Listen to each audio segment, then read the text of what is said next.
केंद्रीय मंत्री प्रतापराव जाधव जे आपल्या सोबत आहेत आणि त्यांना विचारायचं की कालपासून अधिवेशन सुरू झालेलं आहे, परंतु अधिवेशनामध्ये गदारोळ मोठं चालू आहे. अनेक वेळा ॲडजस्ट सुद्धा करावं लागलेलं आहे. जाधव साहेब, मला सांग की बजेट सेशन आपण बघितलेलं आहे. 20% पेक्षा जास्त कामकाज झालं नाही आणि आत्ताचं सेशन कालपासून सुरू झालंय, परंतु विरोधक म्हणतायत की त्यांना बोलू दिलं जात नाही. राहुल गांधी स्वतः म्हणतात की विरोधी पक्षनेता मी आहे, परंतु मला संधी दिली जात नाही. हे बघा, राहुल गांधीला लोकसभेचे जे काही नियम आहेत त्या नियमाचं पुस्तक मला वाटते त्यांनी वाचलं पाहिजे. लोकसभेमध्ये प्रत्येकाला नियमानुसार लोकसभेच्या अध्यक्षांच्या चेअरवर जो कोणी बसलेला असतो, अध्यक्ष असेल, उपाध्यक्ष असेल, किंवा इतर कोणी चेअरपर्सन त्या ठिकाणी असेल, तर ते सगळ्यांना नियमाप्रमाणे संधी देत असतात. आणि त्यांनी जे काही विषय मांडलेत, की ऑपरेशन सिंदूर असेल, पहलगामचा हल्ला असेल, याच्यावर त्यांनी लोकसभा सुरू होण्याच्या अगोदरच पंतप्रधानांनी हे जाहीर केलेलं आहे की विरोधकांच्या सगळ्या विषयावर आम्ही संपूर्ण चर्चा करायला तयार आहे. पण त्या चर्चेचा वेळ ठरवावा लागतो, दिवस ठरवावा लागतो. ते लोकसभेच्या अध्यक्षांचा तो अधिकार आहे.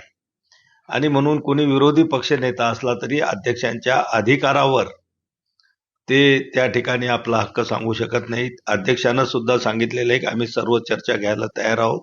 मला वाटते रीतसर त्यांनी तशा प्रकारची नोटीस द्यावी, अध्यक्षासोबत बसावं, वेळ ठरवल्या जाईल आणि त्याच्यावर सगळ्या विषयावर त्या ठिकाणी बोलायला सत्ता पक्ष त्या ठिकाणी तयार आहे. अच्छा. पण अनेक मुद्दे आहेत, त्याच्यावर तर विरोधक बोलतच आहेत आणि चर्चा मागत आहेत, परंतु सभागृह नेमकं तहकूब होत आहे. आता आणखीन एक मुद्दा आलाय, ते म्हणजे की धनखड यांचा त्यांनी अचानक राजीनामा दिल्यामुळं विरोधक म्हणतायत की याचं कारण नेमकं वेगळंच आहे, त्यांचं आरोग्याचं कारण नाहीये, तर अंतर्गत कारण आहे. हे बघा, राजकारणाची पातळी विरोधकांनी इतकी काही खाली नेऊन ठेवलेली आहे की या धनखड साहेबांनी स्वतः त्या ठिकाणी सांगितलं की माझी तब्येत ठीक नाही, त्यामुळं मी या पदाला न्याय देऊ शकणार नाही. म्हणून त्यांनी सगळ्यांच्या कौतुक करत त्यांनी आदरणीय पंतप्रधान नरेंद्र मोदीजींचं कौतुक केलं. राष्ट्रपतीजींना सुद्धा त्यांनी धन्यवाद दिले. सभागृहातल्या सर्व मंत्री खासदारांना सुद्धा त्यांनी चांगलं सहकार्य केल्यामुळं राज्यसभेतल्या सगळ्यांचं त्यांनी धन्यवाद दिलेत, आभार व्यक्त केलेत. आणि तब्येतीच्या कारणामुळे त्यांनी राजीनामा दिलेला आहे. आणि म्हणून विरोधकांनी इतक्या खालच्या पातळीवर जाऊन हा विषय उचलण्याची मला वाटते काही आवश्यकता नाही. त्यांनी जर काही त्याच्यामध्ये काही एखादा ऑब्जेक्शन टाकलं असतं की या कारणामुळं का दुसऱ्या एखाद्या कारणामुळं मी देत आहे, तर मग विरोधकाला बोलायची संधी होती. पण आता तब्येतीच्या कारणामुळं असल्यामुळं का आता काय दुसऱ्यांनी कधी बी तब्येतीचे सगळे आजार लोकांना सांगितलेच पाहिजेत किंवा काय दुखतं ते सांगितलंच पाहिजे, अशातला काही भाग नाही. त्यांनी त्यांची तब्येत ठीक राहत नाही म्हणून त्यांनी आपला राजीनामा दिलेला आहे आणि महामहिम राष्ट्रपतीजींनी तो स्वीकारलेला आहे. पण अचानक हे असं घडल्यामुळं अनेकांच्या भुवया उंचावलेल्या आहेत की अधिवेशनाच्या पहिल्याच दिवशी असं होणं, राजीनामा देणं. आहे बघा, तब्येत काही मुहूर्त पाहून बिघडत नाही बरं. किंवा तब्येत काही कोणाला सांगून बिघडत नाही. तब्येत कधी किती दिवस चांगली राहील, कधी बिघडेल आणि कोणाची कधी बिघडेल ही सांगता येत नाही. त्यामुळं तब्येतीचं कारण कधीही माणसाच्या त्या ठिकाणी असेल, त्यांना असेल, डॉक्टरांनी काही सल्ला दिला असेल, त्यानुसार त्यांनी तो निर्णय घेतला असेल. बरोबर. दुसरं एक महाराष्ट्रामध्ये गोंधळ चालू आहे की एक मंत्री आहेत, माणिकराव कोकाटे, जे प्रत्येक खेळताना दिसलेले आहेत, त्याच्यावरून नाही, हे बघा, आता मी आपल्या टीव्हीच्या माध्यमातूनच ती बातमी त्या ठिकाणी पाहिलेली आहे. आणि असं जर काही त्या ठिकाणी झालं असेल तर त्याला कोणीही त्याचं समर्थन करणार नाही किंवा त्याला कोणीही योग्य आहे असं म्हणणार नाही. पण नेमका तो प्रकार काय आहे, त्याची चौकशी वगैरे काय करायची असेल ते विधानसभेचे किंवा विधान परिषदेचे ज्या सभागृहात हा प्रकार घडला असेल त्याचे अध्यक्ष, सभापती त्या ठिकाणी करतील. आणि आपले मुख्यमंत्री सक्षम आहेत, आपले दोन्ही उपमुख्यमंत्री सक्षम आहेत, योग्य तो निर्णय त्या ठिकाणी नक्की ते घेतील. राजीनामाची मागणी करतायत विरोधक त्यांच्या. नाही तर विरोधक तर कशाच्या बद्दलही कोणाचाही राजीनामा मागणी करणं हा त्यांचा नैतिक म्हणजे जन्मसिद्ध हक्क आहे विरोधकांचा. आणि तो त्यांचा हक्क त्या ठिकाणी अतिशय चोखपणे बजावत आहेत. त्यांनी काही फक्त यांचाच एकट्याचा राजीनामा मागितलेला नाही.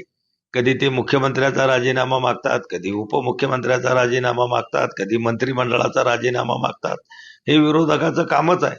पण असं कोणीतरी मागणी करते म्हणून कोणावर कारवाई केल्या जात नाही. जर त्या ठिकाणी केलेले आरोप हे सिद्ध होत असतील, योग्य असतील, तर निश्चित मुख्यमंत्री उपमुख्यमंत्री बसून त्याच्यावर निर्णय घेतील. एक मोठा आरोप संजय राऊतांनी केलेला आहे की हनी ट्रॅपमध्ये 4 खासदार अडकले होते आणि म्हणून ते एकनाथ शिंदे यांच्याकडे गेले. तसं खरंच घडलं होतं तेव्हा? हे बघा, संजय राऊत काय बोलतील, कोणावर काय करतील, मी याच्या अगोदरही सांगितलेलं आहे की संजय राऊत अगदी रात्री झोपताना सुद्धा रात्रभर विचार करतात की उद्या सकाळी मला कोणावर कुठला खोटा आरोप करायचा आहे. आरोप करायला काही फार मोठं डोकं लागतं अशातला भाग नाही. पण मला वाटते ते फार मोठे सुशिक्षित आहेत, एका पेपरचे संपादक आहेत आणि त्यांचं नाव चांगलं आहे. मला वाटते त्यांनी जरा विचार करून केलं पाहिजे. उद्या एखाद्या महाराष्ट्रातून किंवा कोण उठून जर केलं की हनी ट्रॅपच्या ती काही 70 लोकांची आणि अधिकाऱ्याची नाव झाल्याचे त्याच्यात संजय राऊतांचं सुद्धा नाव आहे, तर मग काय संजय राऊत त्याची पनिशमेंट स्वतः स्वीकारून घेतील? आरोप करायला काही पैसे लागत नाहीत.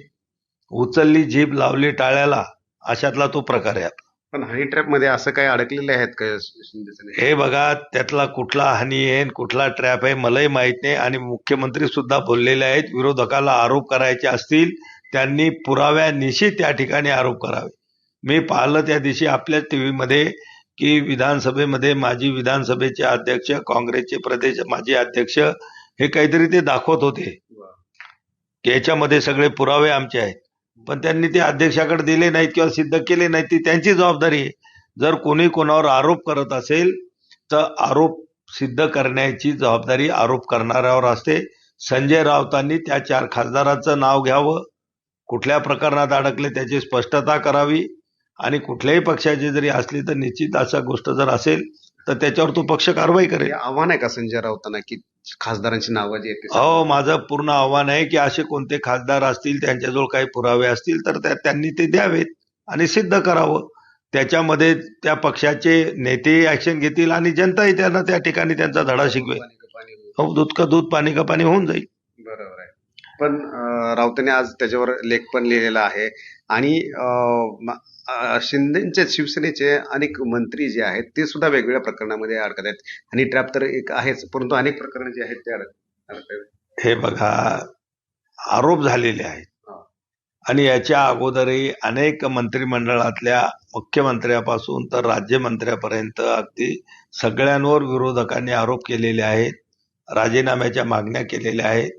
पण असं कोणी आरोप केला म्हणून कोणाचा राजीनामा घेतला जात नाही किंवा कोणी देत नाही. त्याचा पुरावे त्यांनी द्यावे. ते जर सिद्ध झालं तर निश्चित त्यांच्यावर पक्षश्रेष्ठी पक्ष नेते जे आहेत ते सक्षम आहेत, ते त्यांच्यावर कारवाई करतील.